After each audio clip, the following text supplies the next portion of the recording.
All right, guys, Young Lee Jr. here. So, yeah, the verdict, the jurors reached a verdict, and it appears to have Derek Chauvin, the cop who killed George Floyd back in May 25th, 2020, and kneeling on his neck for near 9 minutes and 29 seconds, has pleaded guilty of all charges for the second degree murder, second degree manslaughter, and then you have the third degree murder.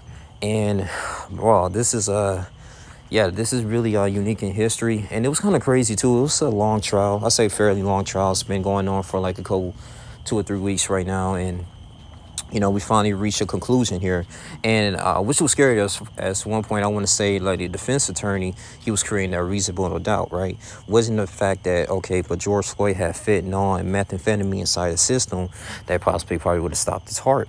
Okay, to the point that, oh, well, then he was in this arrest prone position and he was inhaling some of this carbon monoxide near the squad car that knocked him out. But as I took a critical examination using common sense, I'm thinking that, okay, well, if anyone who's in the prone position that's in so much stress, right, and they're already in an uncomfortable situation, you put your knee on their neck, restricting their airway, putting your hands in your pocket, creating so much pressure under the carotid artery. Yes, even a healthy person will die. You have all these medical examiners, even they've rendered any medical aid.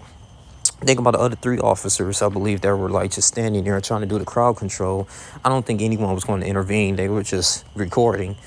And they didn't render any medical aid or didn't even take the accountability to say, hey, man, get off of him. Get off of him. We got him. Get off of him. We understand he's claustrophobic and stuff. He was giving us a hard time. Let's put him in the squad car.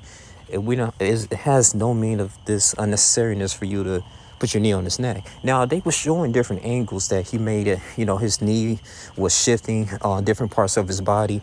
But like I said, man, we just going by what's going on here. So you look at this. I'm glad that I believe the jurors got this right. I know it was very difficult. They was under a lot of pressure, but Judge Cahill, he stated that, he didn't want them to watch the news because I think the defense attorney, Eric Nelson, wanted them sequestered, right? And you had these elected officials, Maxine Waters. I was kind of disappointed in her for a little bit because, I get what she was saying, but she was like, we need to be more confrontational. I understand you want justice. Yes, we did a peaceful protesting. It seems not to work. The writing didn't not work. I mean, people was turning up last year, and, you see where that got us, right? Just for the police officers and the National Guardsmen to react to us. But I look at this, that probably they think they could have altered the jurors' directions, decision making and their guidance, but they weren't watching the news. They was supposed to watch the news, and they was isolated in the hotel, so which was good. Making that commute back and forth to the court. But he's being helped in Hibbing County. I had to say this too. After following this case in this trial, I learned a lot.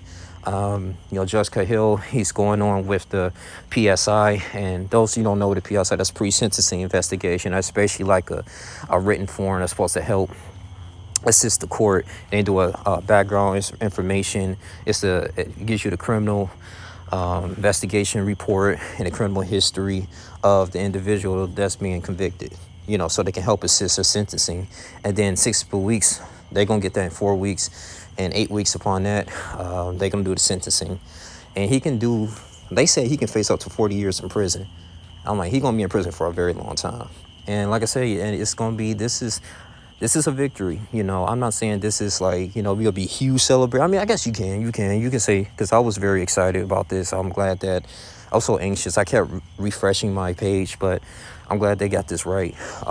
Derek Chauvin needed to be in the prison. George Floyd family, yeah, they got the settlement, but they needed justice. You can't just have them go scot-free. Even President Biden, he ended up calling George Floyd's brother, talking about this. So a lot of people was on standby. So I'm glad it just won't be any riots. I want people to go home and let's just move forward, man. See what kind of sentencing he's going to get in a couple months. But yeah, this one was interesting, man. This was a long case. I think they got this one right. Very proud of the state for presenting this case. Very professional. I think everybody did their part. They did it very, very good. Even the people that went against Derek Chauvin, they did a good job. And some people think Derek Chauvin was innocent. That's your opinion, but I just think it was just so similar amount of evidence that, it was so much evidence that he killed him. You know, I mean, he used excessive force, and it was going against his training, okay, of 19 years on the force. But yeah, I just want to say I'm proud of this, and I'm actually might do more trials. You know, I think they're gonna do the Kim Potter trial on the young lady who killed Dante Wright for mistaking her pistol with a freaking taser. It's freaking stupid, man. But this is what I like to see, man. Get some damn justice. It's about time, but we still got a long fight, man. And I'm gonna get more into law things. I'm starting to like, you know, how courts are and the proceedings, and it's interesting. I really love it. I really do love it. It's a long process.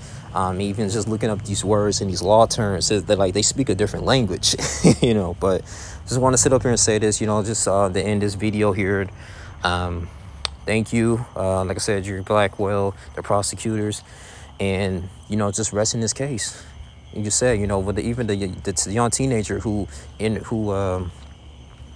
was recording this, I know she was traumatized, but she did her part, you know.